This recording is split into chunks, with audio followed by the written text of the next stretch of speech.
back for another edition of Halo the Series Declassified. And this time we're joined by Cortana in the flesh. That's right, the wonderful Jen Taylor is stopping by for a visit. Plus, we're gonna look at how the Halo team brought Cortana to life in the show, and give you a crash course in how that immersive Covenant language came together. We're getting started in just a second, so stay frosty, Spartans.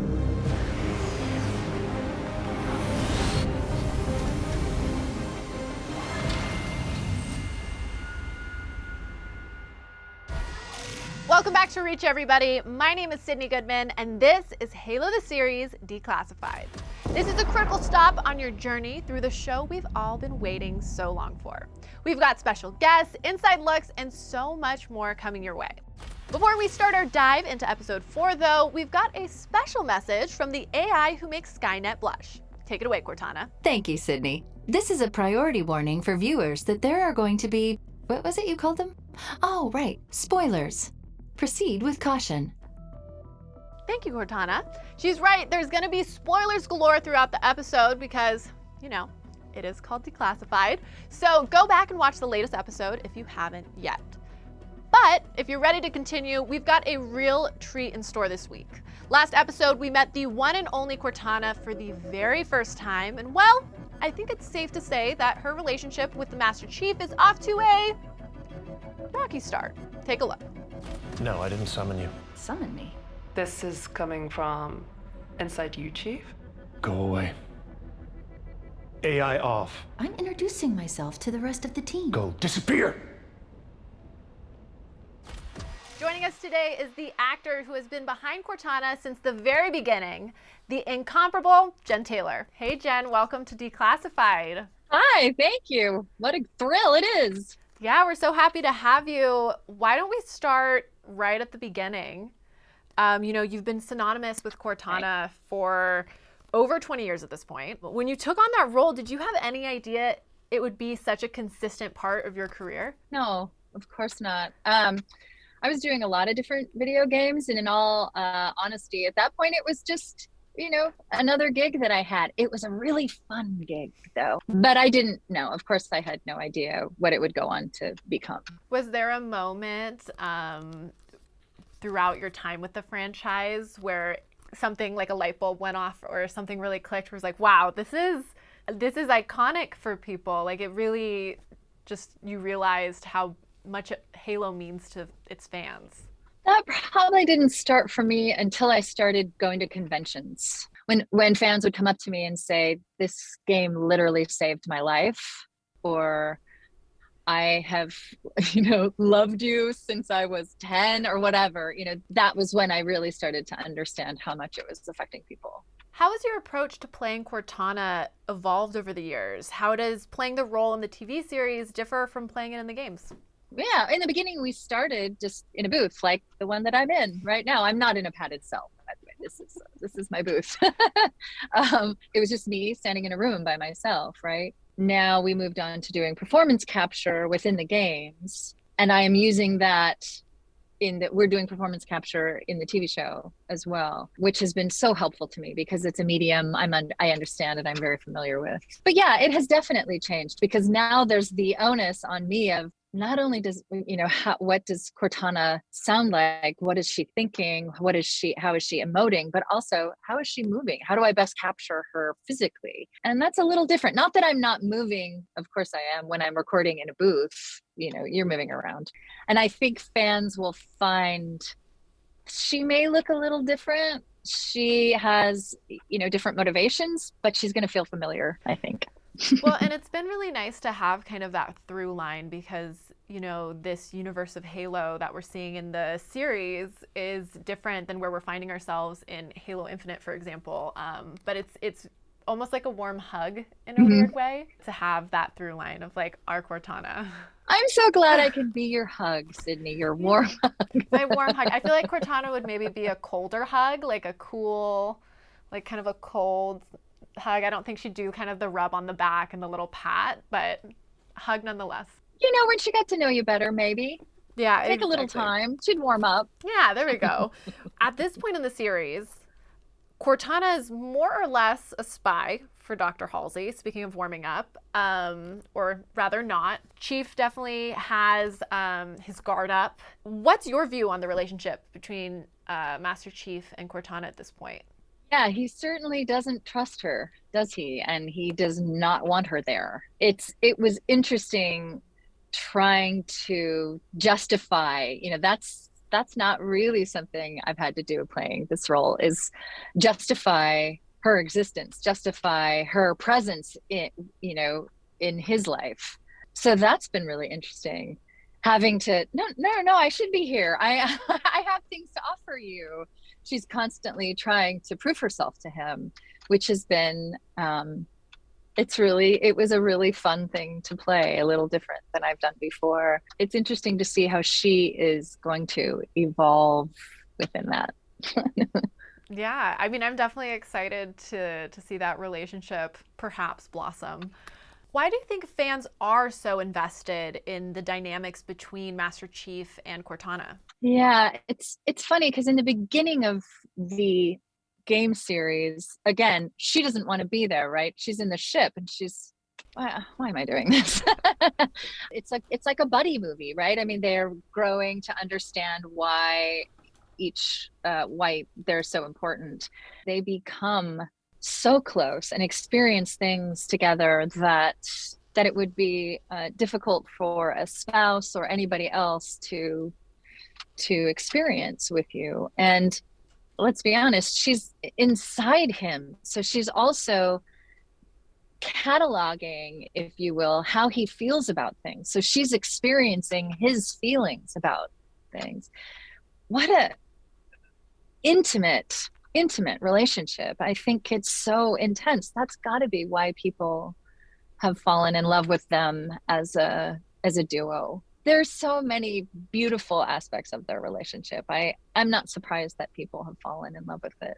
I have too, so I get it. Yeah, me as well. We're kind of ping-ponging between talking about, the legacy as well as the series, but let's go back to the series for a second. Right. So looking back on episode 3, one of my favorite Cortana moments so far was when she kind of just went ahead and introduced herself to Silver Team, much to Master Chief's chagrin. What is it like getting to play off of some of the new characters in the series? Oh, it's so fun. It's such a blast. I mean, that scene in particular was funny because I shot that by myself.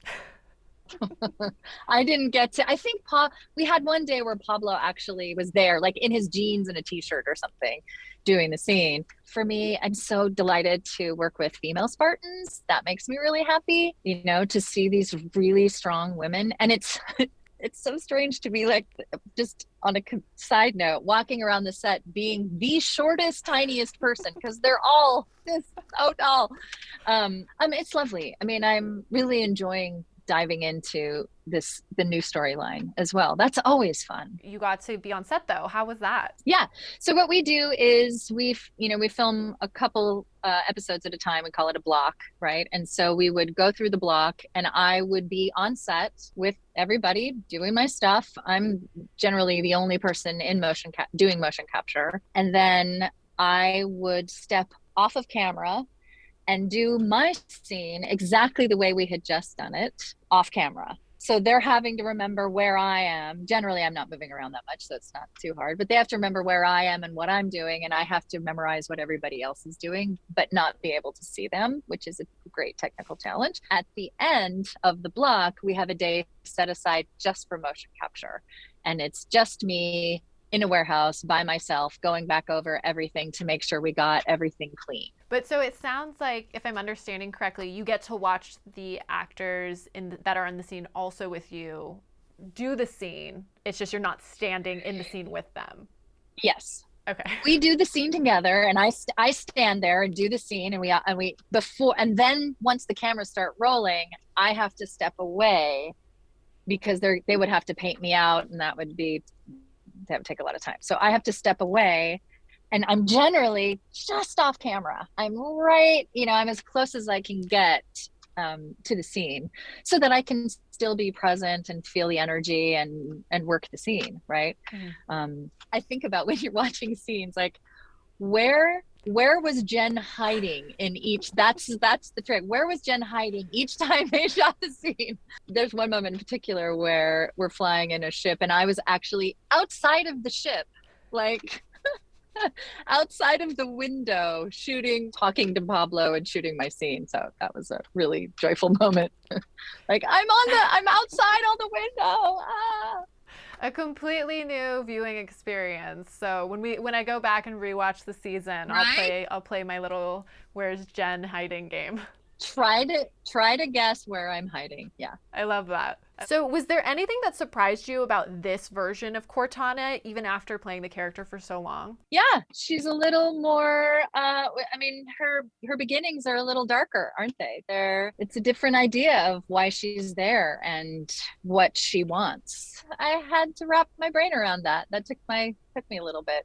It's fun to do, but yeah, it's a little different. Yeah, well, even seeing kind of what she is and how she becomes the Cortana that we know and love, it's really intense. Yeah, there's yeah. Have we gotten to the point where there's acid involved? Like, has that been? Yes. I believe we've seen acid. Yeah.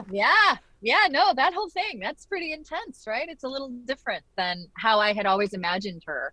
So that feels a little darker. Mm-hmm. And my image of Cortana's beginnings has always been a little bit lighter than that. So that adds something to the depiction of her, for sure. Well, and I think it just adds this layer of empathy for, I know myself, you think of her as an AI and she's a computer. That's fantastic.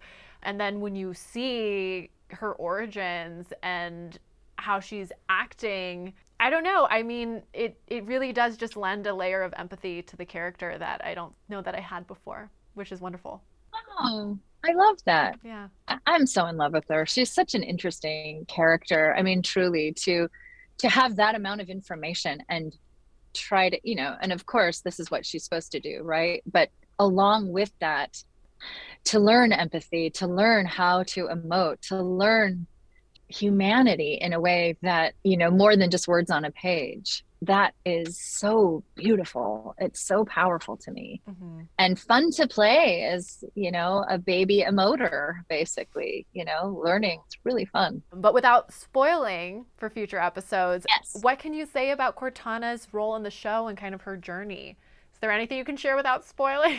I don't know. It's hard. She starts to, as we said, she's on a path of learning not only numbers and figures, but learning, a lot about the people that she's with and figuring out what is right and what is wrong in the same way that Chief does in the beginning, right? That beautiful moment when Quan asks him, why didn't you assassinate me? And he says, well, why wouldn't you? And she said, because it's wrong. And he says, that's what I thought. I think that's such a beautiful moment I think it's episode 2, right? And Cortana's starting to feel that, what is right and what is wrong, along with learning to feel, if you will. That was really fun to do. So that's something that happens. She does get a little more power. That's also fun. That's what I can share. Awesome. Well, Jen, thank you so much for being so generous and letting us get inside the mind of Cortana. We've loved having you on Declassified. Thank you. Thank you. It's been a pleasure.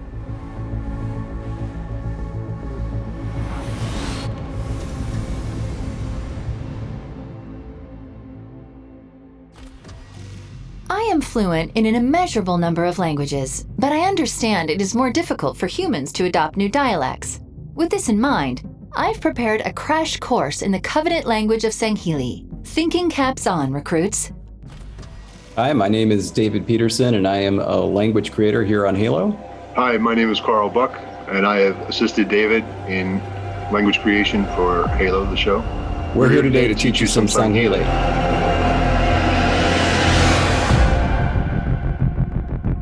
I started creating languages at the same time that I started studying linguistics, which at this point was 22 years ago at UC Berkeley. And since then, I've been creating languages on television shows and movies as a full-time profession. When I started work on Halo, I knew it was going to be a big project, and so I wanted to hire somebody that had experience both as a language creator and could bring something with their background. And so I hired Carl Buck to work with me, and it's just been tremendous. I met David through Twitter. There is a large language creation community, both on Twitter and other social media platforms. When he offered me the position, I took it quickly and gladly, because working on a project like this, while challenging, is also very rewarding to get to hear actors speak what we've created and worked hard on. It's very enjoyable.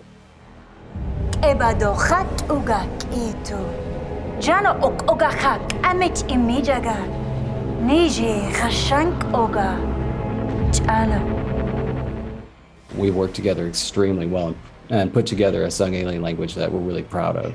My brain tells me we have close to 250 words. That does not include variations on verbs and nouns. That's the base words. And thankfully, like, every detail of the entire Halo universe is documented exhaustively online. We also had the back-end resources that 343 gave us that we were able to use and glean from. If you want to say what your name is in Sangheili, all you have to do is very, very simple. You just say, Jan, which means I, and then whatever your name is. So in this case, David, so Jan David, and then Ngit-a. Jan David Ngit-a. Very simple, right? Ngit-a. Begins with a nice NG. Ngit-a. One of the first things that most people learn when they learn a new language is profanity or curse words. We didn't really create any of those for this because it's not necessary, but the elites, the Sangheili, they refer to the Master Chief with Kashanko, which is demon. You can sort of look at someone and say Kashanko, and they will probably understand that it's a put down.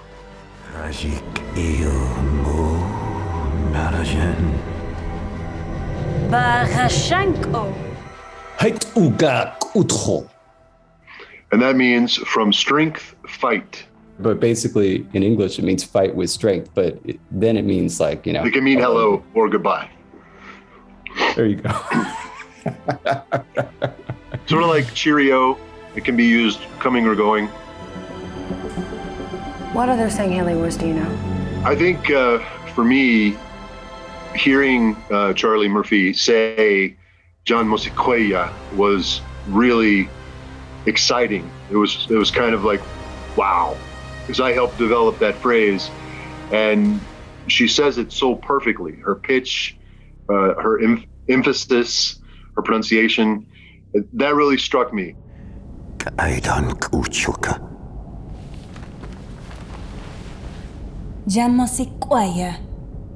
And that's actually not a bad one to know if you're beginning to study Sangheili, because that'll probably be the case for a while. Quite an amazing opportunity for an actor. Like, it's a very rare thing that you get to just kind of delve into learning a brand new language. It's so much fun.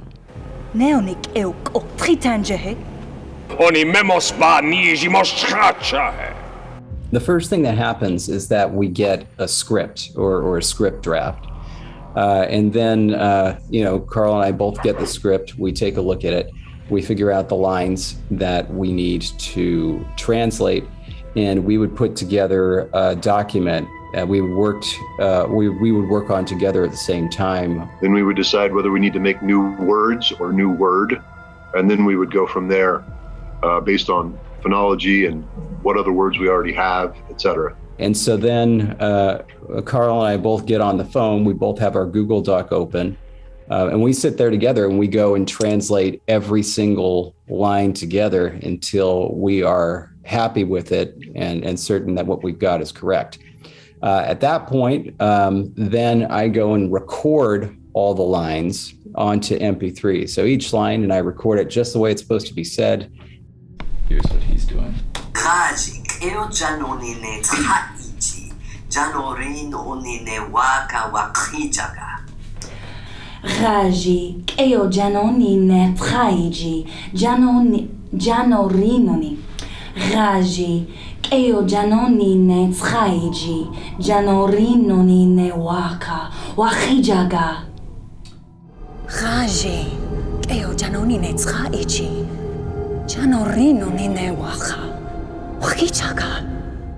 If I can, let me say something about Charlie Murphy first, because this for me was extraordinary. She basically had everything exactly right, exactly the way that I had recorded it, with little to no instruction. And she was like, "Well, do you have any notes?" And I'm like, "Well, no, that's just do it like that." I was stunned. That doesn't happen. I've worked on tons of shows. That doesn't happen. So I've been learning through phonetics, which is just so handy. And then he sent through sound bites of him doing it. So I've no excuses, basically. We had a lot of fun with this. There's no telling what kind of discussions or what kind of dialogue that we're going to end up translating. So if I was going to order a burger, I would say, "Dano mo'aba ani ro'ho ponji," which is, I will eat a Moa burger. It seems there are some fans out there ready to make their excitement about Halo known. Patching them through now. I would define Master Chief as a leader, definitely someone to look up to.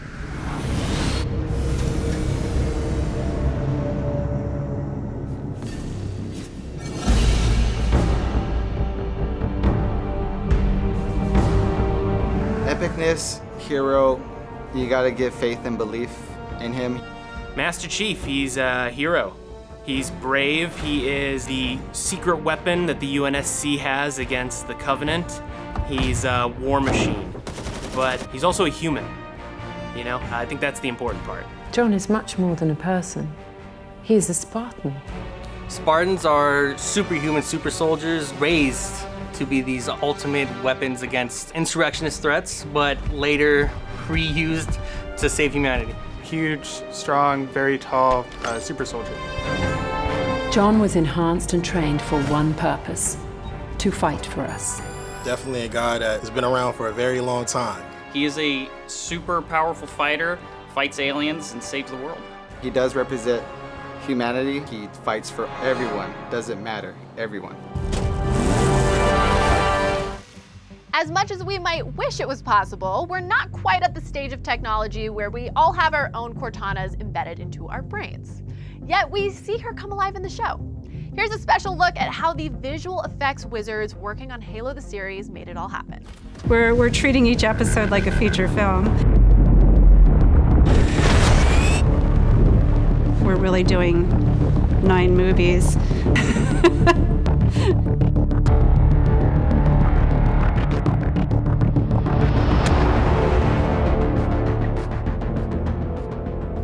It's amazing when you see something that you've only experienced in a video game, in first-person view, and in a virtual world. See that in live action, and there's something that feels so very tangible and real, and you place yourself in that world in a very different way than you do in the game, and it's magical. The visual effects component is massive. I mean, I was speaking with the visual effects guys, and what they have on their plate is incredibly daunting. I don't envy them their job, because they're going to be altering almost every frame of this in some way or another, and the things that they're building just from an effects perspective is huge. But then, as you said, we have a massive contingent of practical on-camera effects, and it's all anchored, by the sets that have been built that are so incredibly impressive.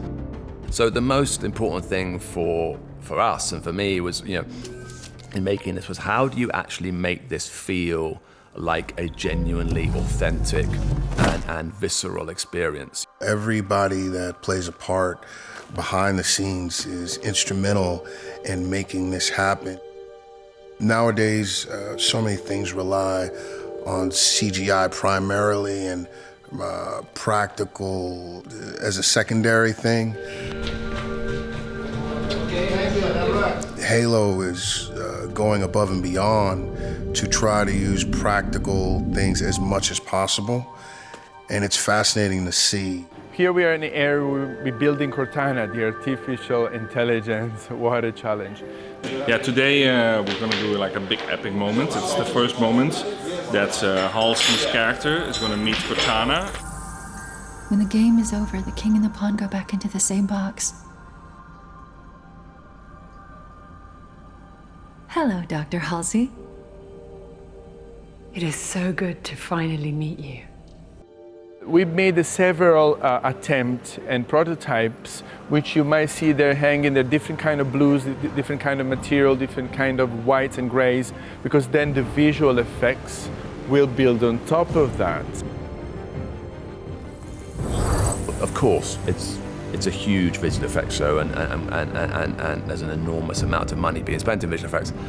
Today is such an epic day. There are so many layers with the VFX team in there, and the profits are manned by special effects people in suits. So, honor guards, can you go all the way back to the blue screen? Walk all the way back to the blue screen. It's just such an epic procedure to get going. So today we're going to cover it from every angle.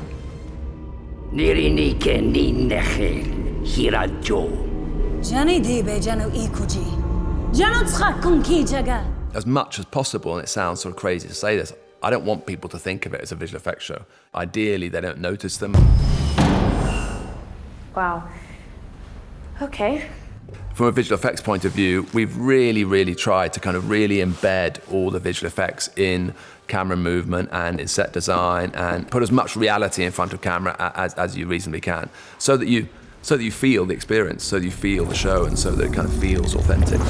Yeah, it's a real feast and a spectacle. I look forward to working with you all.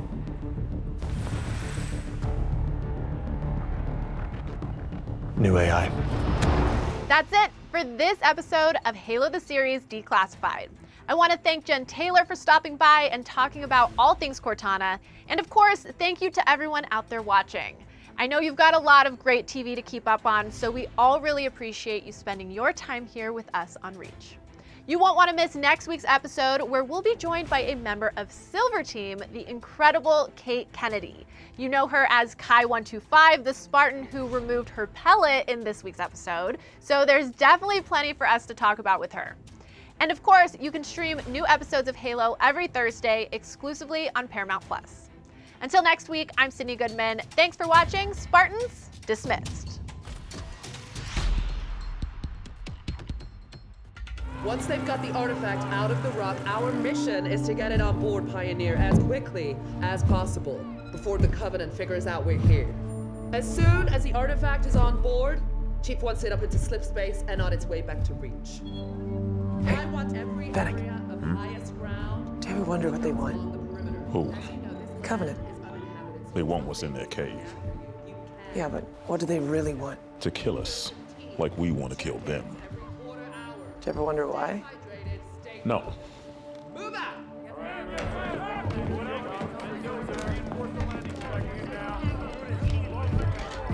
Do you ever wonder why?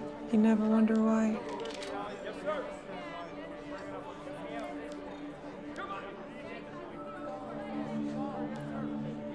I wonder if all that gun grease in your hair didn't seep down into your brain, asking me dumbass questions like that.